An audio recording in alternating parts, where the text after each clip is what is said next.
പേരെങ്ങനെയാ? എൻ്റെ പേര് സിന്ധു. വീട് എവിടെയാ? പാലൊളിച്ചം, ആ, മാനന്തവാടി. മാനന്തവാടി അല്ലേ? ആദ്യം സിന്ധു ചേച്ചി വന്നപ്പോൾ നമ്മുടെ അസുഖത്തിൻ്റെ അവസ്ഥ കണ്ടു കഴിഞ്ഞാൽ എല്ലാവരും ഞെട്ടിപ്പോവും അല്ലേ? എന്തൊക്കെയായിരുന്നു ബുദ്ധിമുട്ടുകൾ? ഇങ്ങനെ മേലുമുഴുവൻ ശരീരത്ത് കയ്യിലും മുഖത്തൊക്കെ ഇങ്ങനെ തടിപ്പ് വരിക, ആ പിന്നെ ഇടയ്ക്ക് ഇങ്ങനെ വയറുവേദന, അതുപോലെ ശ്വാസം മുട്ട്, ആ അങ്ങനെയൊക്കെ ആ ബുദ്ധിമുട്ടായിരുന്നു. ആ വയറുവേദന ഉണ്ടായിരുന്നു അല്ലേ? വയറുവേദന ഉണ്ടായിരുന്നു. അതായത് ഇതുപോലെ തന്നെ കുടലിന് തടിപ്പ് വരുന്നതെന്ന് പറഞ്ഞത്. ആ ഫുഡ് അലർജി ഉണ്ടായിരുന്നോ? ഉണ്ടായിരുന്നു. നമ്മൾ ഇവിടെ വന്ന് അലർജി ടെസ്റ്റ് ചെയ്ത് നോക്കി എന്തൊക്കെയാണ് അലർജിക്ക് കാരണം എന്നുള്ളത് കണ്ടുപിടിക്കുമായിരുന്നു ആദ്യഘട്ടം. എന്നിട്ട് നമ്മളതിന് ഇമ്മ്യൂണോതെറാപ്പി എന്ന് പറയുന്ന ട്രീറ്റ്മെൻറ്റാണ് സ്റ്റാർട്ട് ചെയ്തത്. അതിനോടൊപ്പം തന്നെ ഇതിൻ്റെ മോണോക്ലോണൽ ആൻറ്റിബോഡി ഇഞ്ചക്ഷനും കൂടി കൊടുത്തിരുന്നു അല്ലേ? അതെടുത്തിട്ട് പിന്നീട് ആ ഇഞ്ചക്ഷൻ തുടങ്ങിയിട്ട് പിന്നെ എത്ര പ്രാവശ്യം ഇങ്ങനെ വന്നു? മുഖത്ത് പിന്നെ വന്നിട്ടേ ഇല്ല, ഒരു തവണ പോലും വന്നിട്ടില്ല. അപ്പം മുമ്പ് എത്ര തവണയൊക്കെ വരുമായിരുന്നു മാസത്തിൽ? 2 മാസം കൂടുമ്പോൾ എന്തായാലും ഒന്ന് വരുമായിരുന്നു. 2 മാസത്തിലൊരിക്കലും. 2 മാസം അതിനപ്പുറം വന്നിരിക്കും.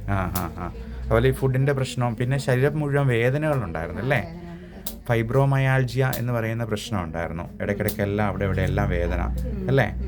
അതുപോലെ ഇതിൽ C1 എസ്ട്രേസ് ഇൻഹിബിറ്റർ ഡെഫിഷ്യൻസിയും കൂടി കണ്ടിരുന്നു. 24.2-ൽ താഴെയായിരുന്നു C1 എസ്ട്രേറ്റ്. അതായത് ഹെറിഡിറ്ററി ആൻജിയോഎഡിമ എന്ന് പറയുന്നൊരു കണ്ടീഷനാണ്. ഇതിൽ നമുക്ക് പൂർണ്ണമായിട്ടും അത് മാറ്റിയെടുക്കാൻ പറ്റുമോ എന്ന് ചോദിച്ചാൽ നമുക്ക് അതിന് ഗ്യാരണ്ടി പറയാൻ പറ്റില്ല. ഞാൻ അങ്ങനെ തന്നെ പറഞ്ഞുകൊണ്ടായിരുന്നു ട്രീറ്റ്മെൻറ്റ് ആരംഭിച്ചത്. എന്തായാലും ദൈവം സഹായിച്ച് അതിനുശേഷം ഒറ്റ തവണയേ വന്നുള്ളൂ. പിന്നീട് ഇങ്ങോട്ട് പിന്നെ ഒരു പ്രാവശ്യം പോലും അത് ഉണ്ടായിട്ടില്ല എന്നുള്ളത് വലിയ സന്തോഷമുള്ള കാര്യമാണ്. ആ ഇഞ്ചക്ഷൻ എടുത്തിട്ട് ഒരു തവണയേ വന്നുള്ളൂ. നമ്മൾ 3ാമത്തെ ഡോസ് ഇഞ്ചക്ഷൻ ഇന്ന് റിപ്പീറ്റ് ചെയ്യുവാണ്. 4ാമത്തെ അല്ലേ?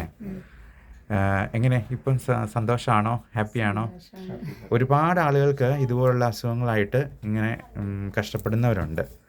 അപ്പം അവർക്ക് ഇതൊരു പ്രതീക്ഷയ്ക്ക് വക നൽകുന്നൊരു കാര്യമാണ്. വീട്ടിലെ ഫോൺ നമ്പറും കൂടെ ഒന്ന് പറയാമോ?